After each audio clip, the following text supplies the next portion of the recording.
Everyone, and welcome back to metalheadradio.com. You are inside my lovely lair. I'm your host today, DJ Lovely Laura, and I am so excited to talk to my special guest. We just played a double shot of their band. They're out of Hollywood, California. They're the groove metal band Kauze, and we're talking with singer-songwriter Lane Steele today. He's joining me, and I know it's pretty early for him. He probably, I don't know, about 10 a.m. over there in Cali. Is it about 10 o'clock? Lane? Yes, ma'am. Yes, ma'am. How is everybody doing tonight, or this morning rather? Yeah, it's it's nighttime for me. Yeah, 'cause I'm still rubbing the sleep out of my eyes. But anything for metal and for the greater good of metal, so it's no big deal. My pleasure. All right, exactly. Well, we are just blown away by your music. I mean, this, I was talking to you a while ago. I didn't get a chance to listen to some of the stuff till last night, and I was like, wow, I've never even heard of groove metal before. So give us a little description of what this sound and this style is all about, Lane. Well, a rough generalization of groove metal, I guess, is a lot of people categorize it as maybe like a rough mix between like hardcore and thrash metal. And somewhere in between there, I guess, groove metal comes into play. I mean, everybody just tries to, nitpick and categorize and genre, pinch and do all this stuff. But I guess groove metal is just like rhythm-enforced metal, and, it's all about laying back in the groove and kind of feeling it and stuff like that. And mostly for us, it's just, that's, just kind of our style, and, we've just kind of been doing that since we started in like 2005, and it's kind of scary now. 5 years down the line, right? Still on signed bands, but we made 3 great records, and we played hundreds of great shows, and have made really good friends. Wherever we played, and been done a couple tours and stuff like that, just little mini tours and stuff. But now this year, with the release of Epiphany, which is the CD with Parallel and The Cure, which is what you guys have been listening to this morning. Right.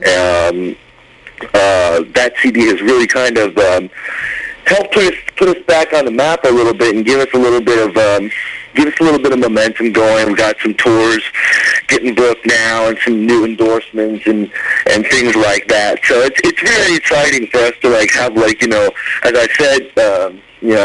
It's like now we have like a little pebble of sand on some beach somewhere after 5 years. So it's like, it's better than nothing. We'll take it. Right. Well, it sounds amazing. Now, you said 3 CDs out. I know Waiting for the Punch, Epiphany. Are you talking, is the third one, the new one that you guys are writing, The Rise to Power? Oh, great. Yeah, The Rise to Power is, that's going to be from a little time from now. That's going to be about 2011 for sure. We don't want to undersell the popularity of Epiphany, and we understand that, 4 months after the release of Epiphany, we released the name of the upcoming full-length CD, and not a lot of bands do that. But as I said in the previous interviews and stuff like that, the reason why we did that is because we're here for the the dance. We came to just do this. We're not here to lollygag around. And the truth is we do have material for that record. So The Right to Power will be 2011. But the third record that I was referencing was actually a spoken word record that was made in 2005 simultaneously with Waiting for the Punch. So when I was doing Waiting for the Punch, I was also doing, in the beginning stages, I was finishing up a spoken word ambient record that was actually the first Kauze record, and that was called Dreams, Fantasies, Nightmares, and Lies. Wow, cool. And, it's just, that's not a totally professional CD, and we only had a limited run of it, so we kind of left that style behind. And, when that time that Punch came out and everything, we kind of, reaffirmed the fact that groove metal is what we're here to do and stuff like that. And, so pretty much, not to pigeonhole us or anything like that, but, I mean, groove metal is like kind of an open-ended thing. Like, we open it up with ambient sections like you kind of heard of Parallel, and, kind of open them up with a little bit of melody, a little bit of this, if you will, a dark, mysterious vibe or whatever. So, it's got a lot of layers to it. We don't like to pigeonhole ourselves. So the next record could be a little bit more thrash, and the next record after that could be a little bit more death, and then it could be a little bit more ambient. It's just, it's an open book. Very cool. So, tell me, the first two records that you made, what you did? You guys didn't decide to go to the groove metal style of it until Epiphany. What were you guys before that? Thrash? Well, yeah. So Dream Fantasies, Memories and Lies, that was just totally like ambient spoken word alternative, and then Waiting for the Punch was in little groove metal, but a lot of people kind of said they kind of left a bad new metal taste in their mouth, and I didn't like that. So that was when we made Epiphany. I was like, okay, we really kind of gotta, just make a solid, irrefutable groove metal record. So that's kind of where that came into play. And when we did Epiphany, we worked with my producer, PT.1, and he's a good buddy of mine out here.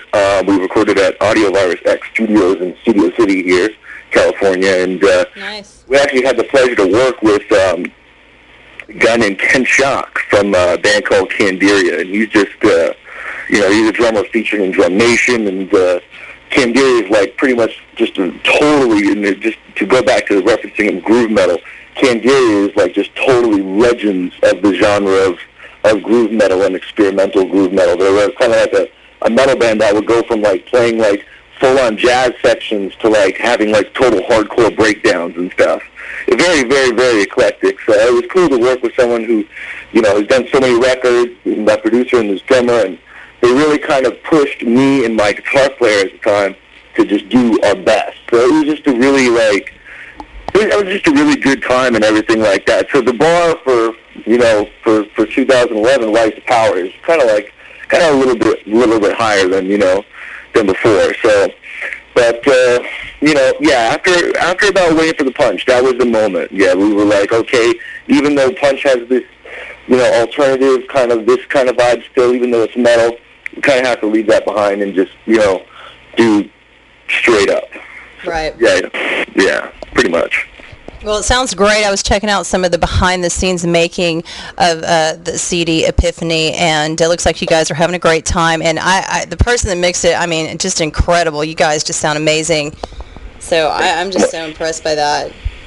Yeah, thank you so much. Yeah, I mean, it was tough to do a record, and now we've been in talks, and I found out just last week that Epiphany will be in stores nationwide before the end of the summer. So in Best Buy, Target, and stuff like that, it will be available through Century Media Distribution, and they're going to be hooking us up and sending a few hundred copies around America. So everybody, just keep an eye out for that, and because the artwork for this, I don't know if you've seen it, Laura. Yeah, Artwork for Tiffany is just absolutely nothing short of amazing, and I don't mean to toot my own horn at all because I had nothing to do with the artwork.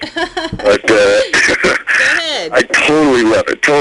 And if people like classic artwork, like I'm talking about, like it's in the same veins as like Sepultura Arise with that classic old school vibe going on. I think people will just totally dig it. So, and I mean, anybody can check out the artwork and all these Kauze CDs and Kauze music and be able to buy the CD and all that good stuff. They can do that at our MySpace, which is MySpace.com/KAUZE Tunes, Kauze Tunes, TUNES, and people can go there, check out the artwork, and listen to pretty much almost the whole CD and all that good stuff.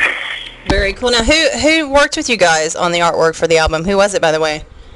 Oh, my buddy Tom Denny, and this guy's worked with bands like, Chelsea, and this other band off of Metal Blade that I'm friends with called Demiricus, and he's just a great abstract artist guy, and I just kind of gave him this big idea to go off of, and he just came back with this,